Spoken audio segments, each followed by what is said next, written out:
Hey everybody, welcome back to another exciting episode of the Stash Report from the Stash Project. Today is July 2nd, 2018. Wow, can you believe it is July already?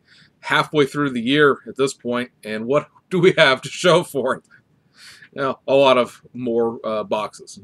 I'm sure most of us are pretty much the same way.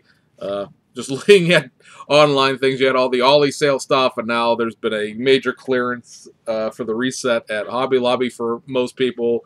I'm noticing people leaving with cartloads of stuff, so I mean, good on you if you want 10 of the same thing, but most of that stuff was stuff that I either wasn't interested in or already bought, you know, back in when it came out. So good on all you guys for, you know, getting the cheap stuff, but yeah, you know, I got the Danica Patrick kit. That was the only thing that was really interesting me.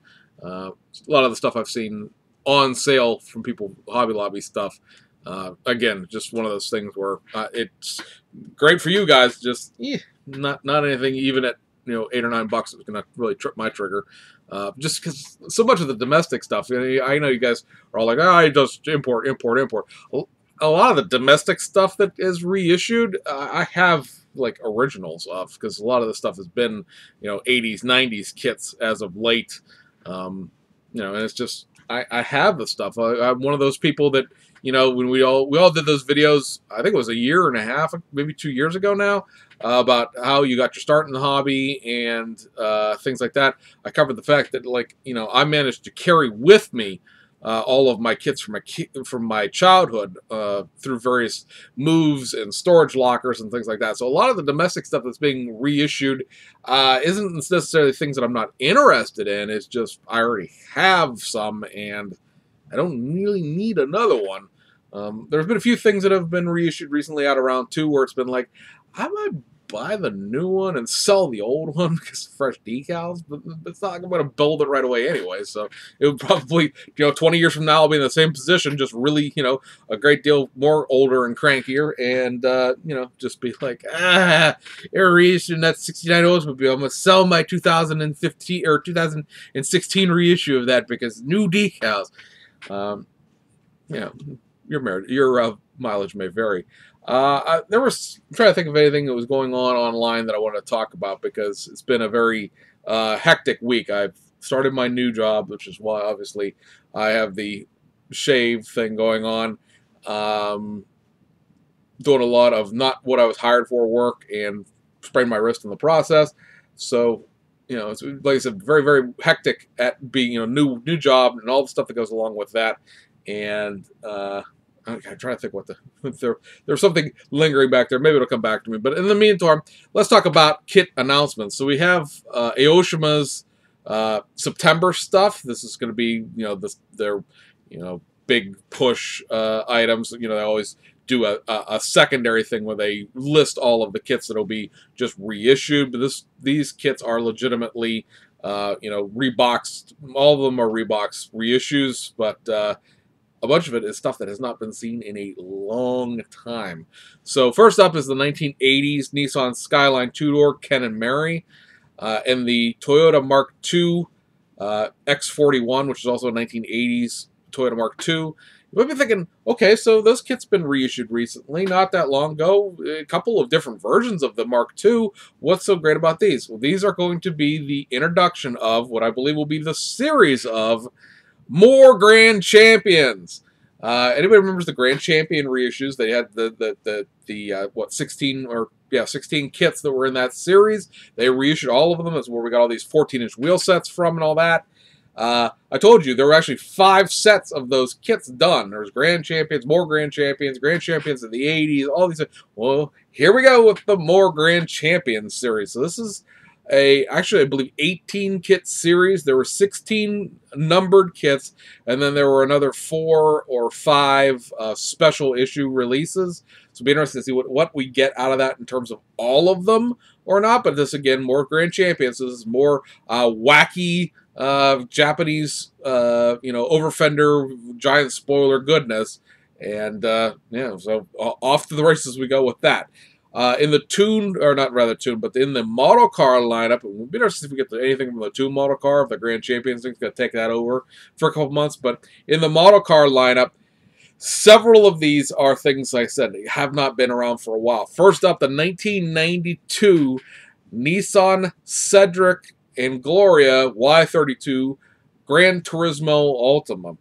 Now, anybody who's watched our channel for a while knows that I went through quite a bit of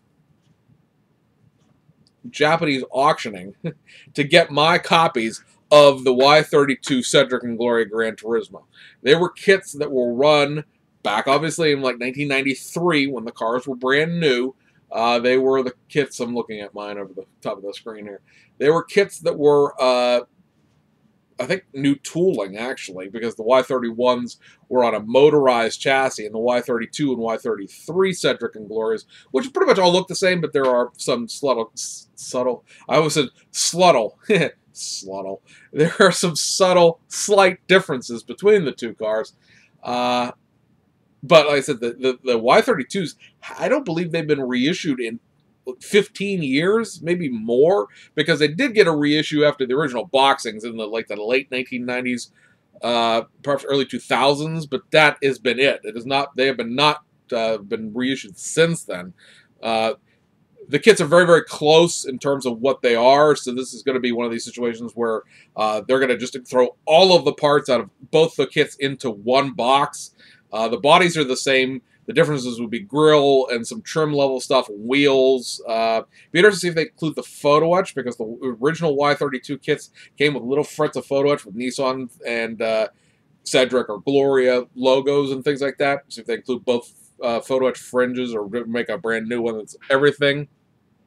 The Gran Turismo Ultima, of course, the top of the line sporty version of this. It will have all of the aero parts. It will have all of the low down parts. These sedans, they get a whole bunch of stuff done to them in terms of reissues to amortize tooling, even back in the day, if you call 1993 back in the day. But it's 2 years older than my high school degree, so it's back in the day. Another reissue, and this one has been done relatively recently. I want to say it's been in the last 10 years anyway, is the 1994 R33 Skyline GTS 25 Turbo Type M.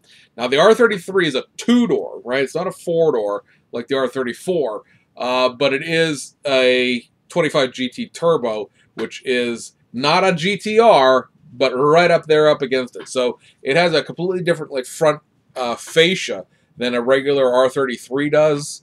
I'm trying to think, see if mine was anywhere near the where I could stop the video and go grab it, but mine's the bottom of a stack, and I'm not digging through it with my bum arm. But that's a really interesting kit in terms of its contents. I mean, it's nothing fantastic, but it's something else that's will go well with the new R34 Skyline tool. It's going to be done in July. And of course, there's a plethora of existing Skyline tooling out there. And then the other one that they're going to reissue, and this is kind of an interesting combination of things, is the 1993 Toyota Chaser Cresta Avant G Super Lucent G Tourer 5. What did he just say? Okay, so these are going to be JZX 90 series kits. They did a very limited reissue of the, as I try to find my stuff on the shelves here. I know, now I'm off camera entirely, but they're at the bottom over here. They did a reissue of the Cresta not terribly long ago. I'm trying to think of what, I think it's a Super Lucent G, or not, is what the trim level was. And, of course, the Mark II JZX 90 was also reissued not terribly long ago.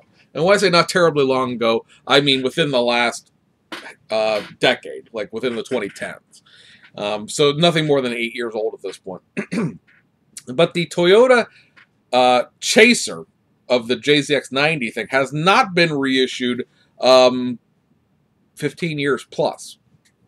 I don't know why, but it is not. So what this is going to be is two different bodies. This is sort of like the X41 Mark II Chaser thing. Two different bodies, because one of these is a sedan, one of these is a pillarless hardtop. And you're going to get all of the interior and chassis pieces, thrown together. One model. This is not two in a box. One model out of this box, but two bodies. So if nothing else, you get a free body to do spray paint testing on.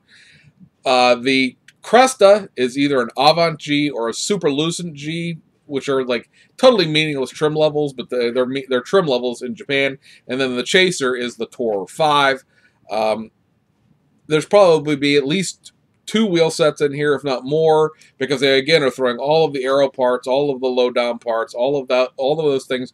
Everything's being crammed into a box and sold for $25. So for the mid '90s import fan, good times are still a rolling over at Aoshima. I think a lot of us would like to see, more Lamborghinis or some other supercars, but at the same time, it's, the old printing free money gag, because you're reissuing something you already paid for way back when. It's hard for me to say 90s was way back when, but when you start thinking about these, 92, I mean, it's 27 years ago, so, or 25 years ago, rather. So it's vintage. If you could put vintage plates on it, it's kind of old at that point. But I know there's a lot of people out there going, "Oh my God, 25 years ago he's complaining," but no, I'm not complaining. I'm just amused by the fact that these things are now vintage. When you start reissuing kits from Hasegawa, they just did that R31 race car, and it's in their historic car line. It's like 1989. Ouch! It's like when your songs from your childhood end up on classic rock channels. So let's talk about the kits that were released for the this week. You have 2 domestic kits, and everything else is going to be overseas. So on the domestic side of things, you have the June release from round 2, and that is the 1957 Chrysler 300C. This is a reissue, obviously, of the 1990s tooled kit that came out right around the same time as the Edsel did. So not a surprise to see this one following out after the Edsel reissue. Unlike the Edsel, this is just the factory stock version of it. The Edsel had all of the Continental kit parts thrown into it. There was sort of a custom version of this kit done, but as far as I know, now I could be wrong, but as far as I know, those parts are not in this kit. This is just the factory stock version. The other kit that was released just right before the end of the week here, and technically is a July kit, is the Autocar A64B Tractor. So I'm really excited about this one. This will definitely be one of the round 2 kits for 2018 that I picked up. I picked up a few things this year, like the 280ZX Turbo, but this is one of the big truck kits I've really wanted for a while. I know what you're getting into with the 1970s AMT kits, truck kits, believe me. But the Autocar was always one of those things that when I started getting into, collecting a few more truck kits along the way, I was like, ooh, that's one. I like that. I like the styling of this. It's the 1960s, 70s rounded fenders. There's Peterbilts that look just like this, more or less. And when I went to go look and try to buy one, well, they were just, ridiculously priced. I thought about getting the dump truck version and just not putting the dump bed on, but I wasn't sure if there was a 5th wheel in it. And I realized the 5th wheel is not that hard to come by, but this is one of those things where when you have a certain number of kits, it becomes a issue, at least for me, that I don't want to buy anything that I have, unless I'm buying something specifically for a project, where I'm like, okay, I'm getting this kit for this resin trans kit, or I'm getting this kit for this specific conversion. The idea of going and sourcing a 5th wheel when I could just buy the tractor itself, what am I going to do with a dump bed? So obviously I'm very happy to see this reissue come back out. Like I said, definitely be one of the things I pick up for 2018 out of the folks out in South Bend. And so those are your 2 domestic kits for this month. That'll take us overseas, where there were several reissues done up here at the end of the month. The Tamiya kits are out, and they are the Mazda Savannah RX-7 GT Limited. Now this kit can be built in left-hand drive export spec. I don't believe it's technically speaking a American spec, unless you sand off the side repeaters and things like that, because we didn't have those here in the United States. But it is a full detail FC RX-7. It's a really nice kit, actually. I have, of course, mine, and I managed to track mine down without too much terrible trouble, but it's been a kit that's been kind of hard to find. The convertible version was still in the catalog up until last year. This one got taken out of the catalog several years ago, and Japanese kits have this weird tendency to, when they go out of production, they just like evaporate from the secondary resale market, and the ones that are there are very, very expensive. And then usually not reissue specified, but usually after a couple of years, everybody sits there and goes, wait a minute, why do I have all of these old kits? I don't want these. And then they'll flood the market and be relatively cheap again. The RX-7 never really had that chance, but now there's a reissue of it, so a lot of people who probably thought, hey, I got a mid-50s level Tamiya kit here, now have a $19 Tamiya kit again. The other reissue out of Tamiya for this month was the Citroen 2CV. Theirs is a mid or late 60s one. I would pull my instructions out, but I've never actually unsealed mine yet. This, of course, is the base to the Ebro 2CV Fourgonnet. A lot of the base parts, engine, chassis, some of the interior and things like that were a shared effort back in when Ebro first started making kits. First kit they made was the 2CV Fourgonnet. So this is just a reissue of the historic kit series. It's a very, very nice kit. It is, of course, a kit that I'm going to say competitive with, but Revell of Germany sort of took a shot at when they were doing several of their sort of historic cars that paralleled Tamiya kits when they made their 2CV Citroen Charleston and Sauce, was it Sauce Vaunt or Sauce Aunt or whatever the German flying duck thing is. And then they also did their 68 Beetles, and they did their Mini Coopers that are a different engine specification than the Tamiya kits are. So the Tamiya kit is very, very good, full detail, perhaps not quite as good as the Revell of Germany one just because of the 25-year gap in engineering, right? Tamiya kit is a fine kit, falls together kind of thing, but the Revell of Germany one, a little crisper, a little easier to build just because, again, mid-1980s technology versus mid-2010 technology. So it's, like I said, if you're really into weird French cars, I think you have to have both the Revell kit and the Tamiya kit because, again, the Tamiya kit is a 1960s, 1970s 2CV, and the Revell one is a very, very end-of-production 2CV Charleston, which was a very top-of-the-line model.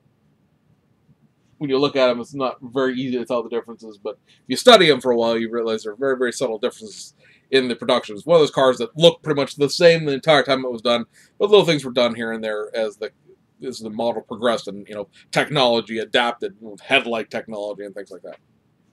So there's that. Over at Fujimi, we had two kits come out. One I didn't cover in the whole monthly recap thing because I wasn't sure what scale this was going to be. They've done a couple of other versions of these Kumanon cars recently where they've just sort of been a toy scale where they're not really a real model. The Kumanon thing, as far as the 124 scale thing, is probably most well known because they excuse me, did the new version of the BMW Mini Cooper, which was technically not a correct kit. Because the Kumanon Mini Cooper that was done in real life was a convertible. This whole 100th anniversary of Kumanon and Mini and things, I still don't really understand the tie-in there. But apparently they have the licensing for this Kumanon little teddy bear thing now. And they're going to slap it on a lot of things, taking around 2-page here. So what they've done is done the Kumanon sports car, which, if you can't tell, is a newer version of the Fiat 500. Yeah, so kit's molded in black. All of the Kumanon stuff is Mylar stickers. The base kit of the Fiat 500 is sort of kind of a snap-tight kit anyway, so this is sort of designed for kids, obviously, or younger builders anyway. And, there's a bunch of Fiat 500 kits out there that don't have Mylar stickers in them and that are more suitable for the adult builder if you wanted to build a newer style Fiat 500. But hey, you know what? It's wacky Japanese stuff, so we're just gonna roll there. The other kit that was reissued is something that hasn't been seen in quite a long time. This is one of these 15 years since the last reissue type things, and that is the Toyota Crown S130. This is actually a Crown Royal 2000 Supercharger. which was the top of the line trim level for this car in this configuration. This is a more modern tooling than I was giving it credit for. This may be the actual new tool base to every Crown Royal and Crown Majesta that they did after this. They did several of them in the 80s, 90s, and very early 2000s. Aoshima sort of took over after that and did all of the Crown Royal, Crown Athletes in the 2000s, and the 2000 and 2004 Crown Majestas. The Fujimi was doing them earlier than that. Several of the early Fujimi Crowns are, motorized chassis, very, very basic kits. This one, again, has a regular curbside chassis underneath. It was not a motorized chassis, so I think this may be the baseline for all of the kits that followed after it. This was a very, very hard kit to find. There is a Crown 2000 Supercharger kit that they reissued in very limited quantities that had an engine in it, but it is an earlier model year than this one. Again, me dancing with joy. I got mine sitting over in Japan. That was very fantastic. If anybody knows me and knows my Toyota collection and knows my Crown part of my four-door Toyota collection, knows that I couldn't pre-order that kit fast enough. But again, that's just me. Hasegawa had two kits this week as well. They are the STP liveried Toyota 87C. This makes a Japanese sports car prototype series entry. I'm trying to think what year this is, 86 or something like that. I have Hobby Search open in the background here, so while I talk about this kit, I'll look up the year. Very basic curbside, like all of their Group C cars are curbside. Minimal parts, somewhere in the 50-60 part range. This is going to make the 1988 Japanese sports car prototype series car. I didn't look up the history of this one specifically to see.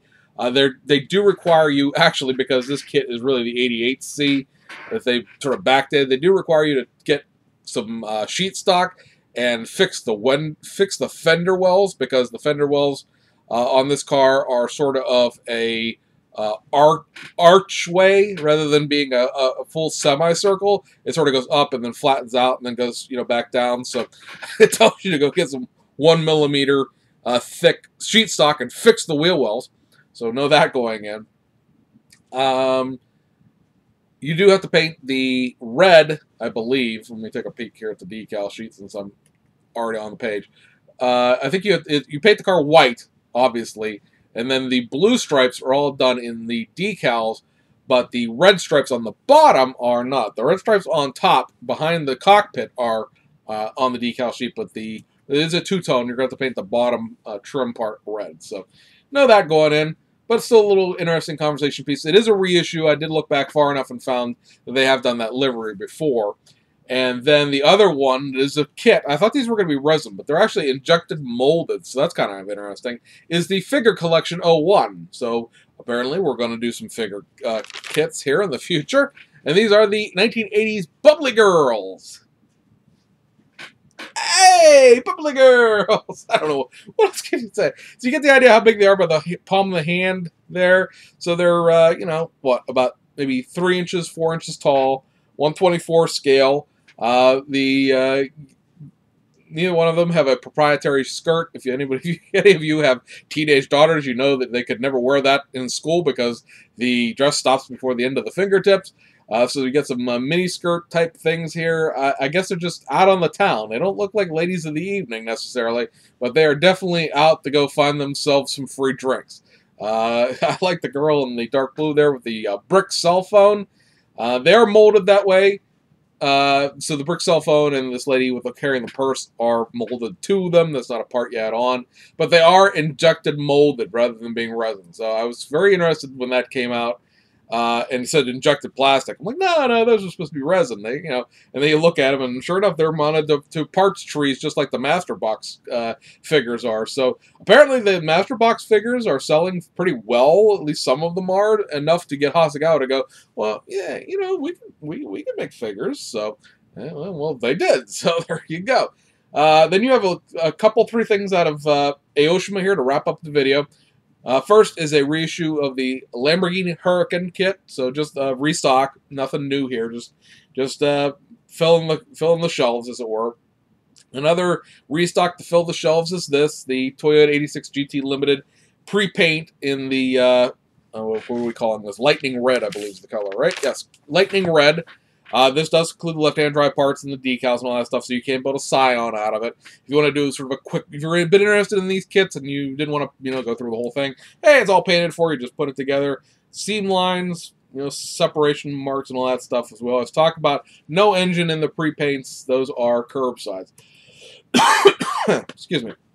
And then last but not least, the last of the two model car line kits that have come out. This, the 1983 Nissan Pulsar EXA. Pulsar, just a really weird looking car to begin with. This, unfortunately, is an old IMA tool, so it is much weird looking. They had a conversation with me and my friends arguing about whether or not the proportions of the kit looked enough like the car to justify purchasing this kit. For me, it's a no.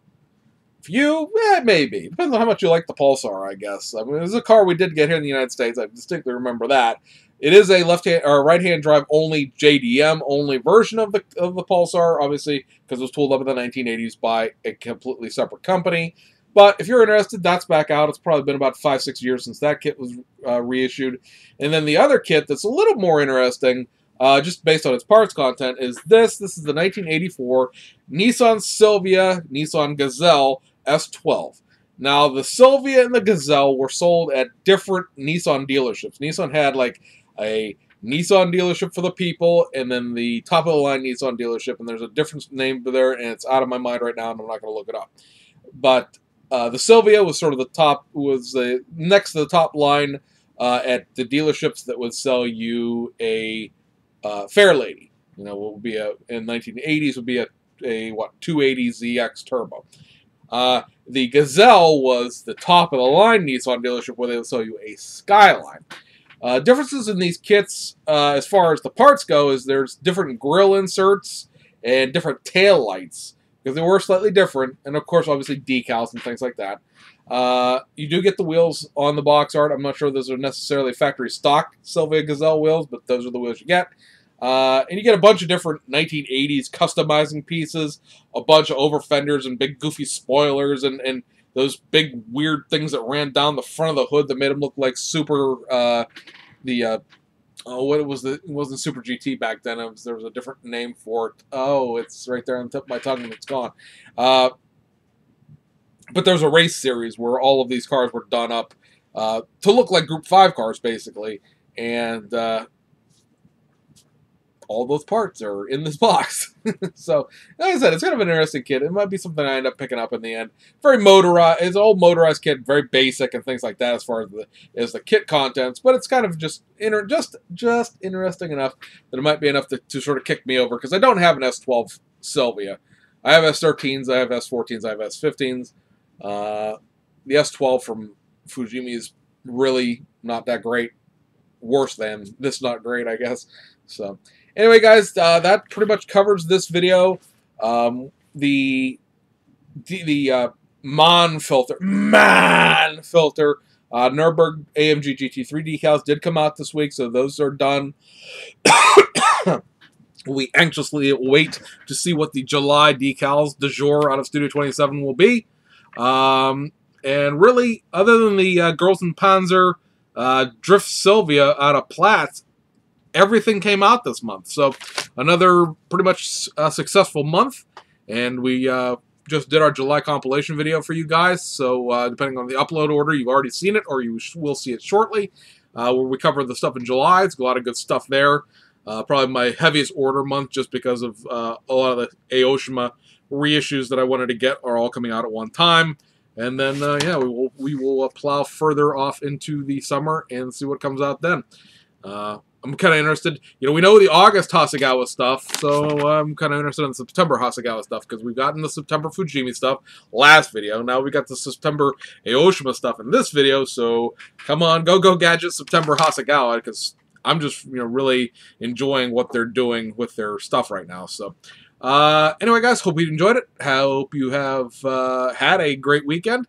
And 4th of July is Wednesday, this, of the middle of the week here. So maybe you got a 3-day weekend this weekend. Maybe you got a 3-day weekend next weekend. Maybe you're like me and just have Wednesday off in the middle of the week. Or, well, technically I'll be on call, but I don't think I'm going to go in. But, whatever. However it works out for you, hope it's a good one. And we'll see you guys on the other side.